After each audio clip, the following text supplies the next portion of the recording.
Much more than entertainment. Delve deep into the issues. We'll take you beneath the surface. Greetings and salutations. My name is Andre Higgins and it's another edition of Fan Central. Talking to the people at the heart of the top sporting stories. Hear from your favorite sportsmen and women and the administrators who work tirelessly to make it all happen. It's live sports talk. I've written an entire article. Yeah. Looking at all the major issues every Tuesday at 9 p.m. It's Fan Central.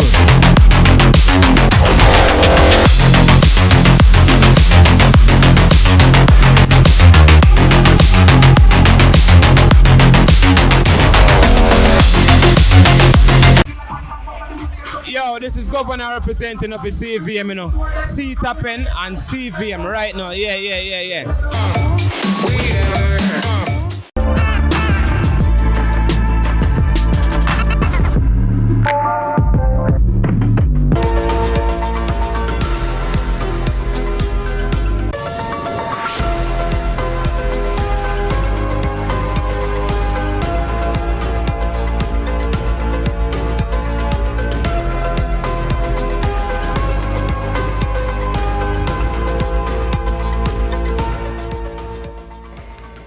Thanks for joining us for CVM News at Noon. It's Tuesday, March 3, 2026. I'm Amoy Harriet.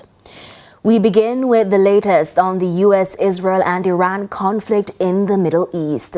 Israeli and U.S. forces are continuing their assault on Iran, including a strike on the Iranian state broadcaster. The death toll in Iran has risen to 787 people. Now, the Israeli army is also intensifying air attacks on Lebanon and has launched a new ground incursion into the country's south.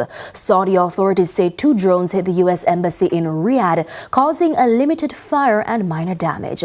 Now, the U.S. Embassy in Lebanon's capital, Beirut, says it will be closed until further notice. Now, Beirut and parts of southern Lebanon have been hit by Israeli strikes in recent days. Israel says this is in response to attacks from the Lebanon-backed, Iran-backed militant group Hezbollah. This follows the U.S. closing its embassy in Kuwait until further notice and its diplomatic mission in Riyadh after it was hit by a drone. The U.S. also evacuated the Jordanian embassy yesterday after explosions were heard nearby. In the meantime, global markets are in chaos this afternoon, with oil and fuel markets reacting sharply to the ongoing conflict between the U.S. and Iran. Major financial indices plunged and energy prices have spiked amid fears of serious disruptions in global oil supply. Speaking with CVM News economist Janelle McGowan says the tensions in the Middle East could drive fuel price increases, squeezing households and businesses across the Caribbean. To put into context, approximately 20 million barrels of oil travel through that strait each day. So oil from the Arab Emirates, Saudi, Qatar, and all those countries supply approximately 1/5 global supply of oil. So because the strait is closed now, and Iran has recently stated that any that passes or try to pass through, they're going to attack it. So what we would have seen is, of recent, what we call the Brent oil raise. The price is moving from low 70s, high 70s, and low 80s currently in the 2 days. So if this war continues for another 4 weeks, as the President of the United States would have stated, I think we will see a significant impact in our local markets because we import all our fuel. War is not life, but a type of living where you're trying not to die. That's how British national and founder of Future Academy, Chris Watts, is describing the harsh reality of the ongoing conflict while living in Lebanon. Speaking with CVM News on Monday, Watts explained that daily life under conflict conditions is marked by fear, uncertainty, and constant restrictions. He further warned that tourists and persons from the Caribbean would find it especially difficult to adjust, citing limited freedom of movement and freedom of speech, as well as the psychological strain of living in a conflict zone. The bombs aren't the worst, though. The worst are the drones. They're constant and they're in between the clouds, so you can't see them, but you know that they're there. The sight of families leaving their homes in cars with their possessions tied to the top of their cars is a sight that's very hard to forget. What Israel normally does is they tweet in Arabic to give warning that a certain street or building is going to be bombed. The average time between the tweet being posted and the bomb landing is about 9 minutes. There's a constant fear of silence in Lebanon. When there's not much happening, you know that something's being planned. To other news now, family and friends of Melissa Silvera will be staging a public protest at Emancipation Park in Kingston starting at 4 o'clock this afternoon. This follows the guilty plea of manslaughter in her death by her husband, former Member of Parliament Jolyon Silvera. Now, Carleen Smith, who's the organizer of the protest, says the goal is to give a voice to the voiceless as Silvera is not able to fight for justice herself. It's a peaceful process. Just let's remind Jamaica and the world, it's a peaceful protest. It's justice for Melissa. Let's hope it doesn't happen again. Most importantly, that it doesn't happen again. We don't just want her to be a statistic. We just don't want this to happen tomorrow as, oh, we have a voice and we're just speaking out. We're speaking out for justice. Now, residents and staff at the Trelawney Infirmary are expected to benefit in the near future from improved living conditions as work on phase 1 of a new facility gets underway following extensive damage caused by Hurricane Melissa last year. Akeem Oret has the details. 4 months after Hurricane Melissa tore through sections of Trelawney, recovery efforts are finally taking visible shape at the parish's infirmary. Following the storm's destruction last October, over 50 residents and 30 staff members were displaced after the infirmary sustained severe structural damage. Local government minister Desmond McKenzie says progress on the new facility was slowed by persistent heavy rainfall, but construction is now moving forward. Now the foundation has been laid completely, and as you can see, one of the units have been installed. There was some itch in clearing the others from the wharf. That has been completed, and by later this week the team from Kingston will come in to lay the remaining containers and to start the retrofitting of the units. In the immediate aftermath of the hurricane, displaced residents were temporarily housed at the Hague Primary School. However, with the resumption of classes, they were later relocated to the Elliston Wakeland Youth Center. Phase 1 of the project will see the construction of 6 residential units designed to accommodate both male and female residents. The second phase will include the administrative office, the washroom, and the kitchen, and other facilities will come in phase 2, which will be adjacent to this facility. I don't want to say by when we'll have full completion of phase 1, but I'm expecting phase 1 to come to its conclusion very shortly.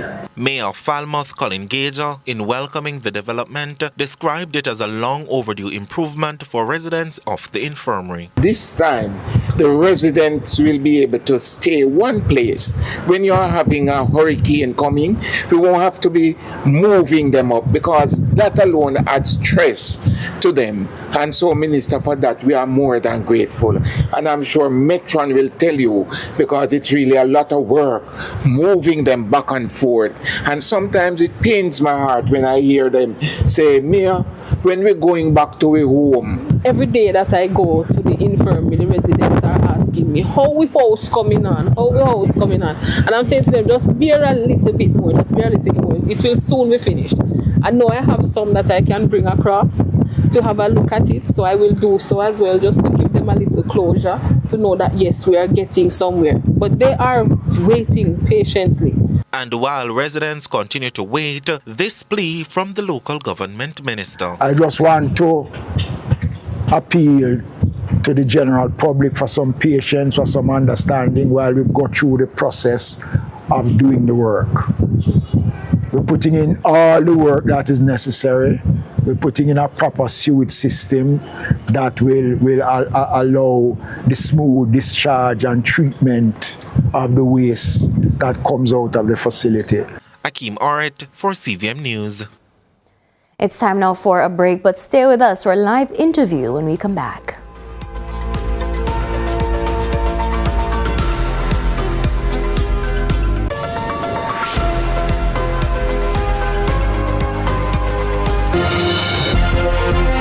This is deposit insurance in a minute.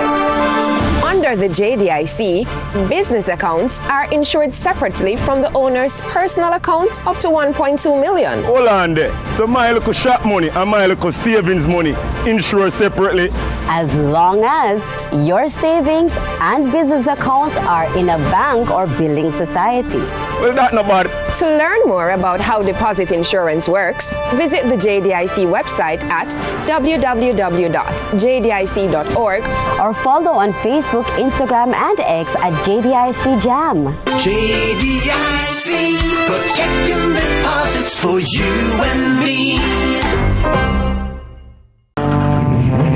Hey, what's up, one? Hi, I am Candy Pang at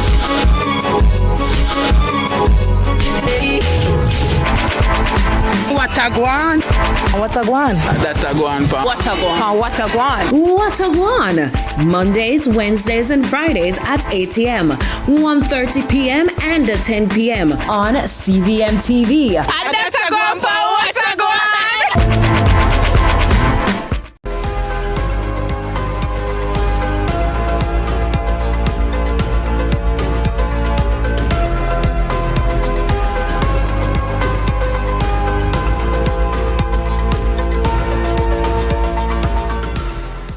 Welcome back to CVM News at noon. Since the U.S. and Israel attacked Iran, oil prices have been soaring. Fuel shipments have been disrupted, and there are concerns about further disruption to Middle East oil and gas supply. Joining us to discuss this is Professor Anthony Clayton, Professor Emerita of Caribbean Sustainable Development. Good afternoon, Prof. Clayton. Good afternoon, Amoy. Thank you so much for inviting me to join you. So, Professor, we've seen where oil prices have been spiking since the start of the war between the U.S. and Israel and Iran. Does this give new urgency to our need as a country to increase our supply of renewable energy sources? Well, yes, Amoy, but what we tend to do is we panic about the transition to renewables every time there's an event like this and every time the price of oil spikes. And then after the crisis, the sense of urgency seems to disappear again. And this is no basis for an energy policy. We really need a long-term, sustained approach if we're going to make a transition to a much more energy-efficient economy and one based on renewables. And other countries are doing this. One of the best examples is Denmark, which started to make its transition to a more energy-efficient economy based on renewables back in 1970. And it's now most of the way there. Another 10 or 20 years, they reckon, they will be running 100% on renewable energy. And they have become a major energy exporter to the rest of Europe. Their energy grid is now about 10 times more stable than the energy supply in the United States because they have built in efficiency and renewables at every opportunity. That's what we should have been doing. So, of course, we should respond to the crisis. Of course we must. But really, the only way to get there is to be consistent and to push in the same direction for as long as it takes. You've suggested it earlier. We've seen this scenario play out before. How exactly, if at all, is this war different? Well, Iran actually only supplies about 3 or 4% of the world's oil.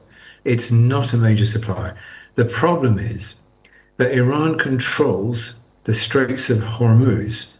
Now, this is a narrow sea passage, and about 20% of the world's oil and about a slightly bigger percentage of the world's gas goes through the Straits of Hormuz. So what Iran can do, and what in fact they have said that they have now done, is they've shut off the shipping channel. What that means is now all the oil from other producers, including Saudi Arabia, now can't pass through. The ships won't travel because they fear being hit by missiles, and the insurance has been suspended. So the oil is now bottled up. It can't get to market.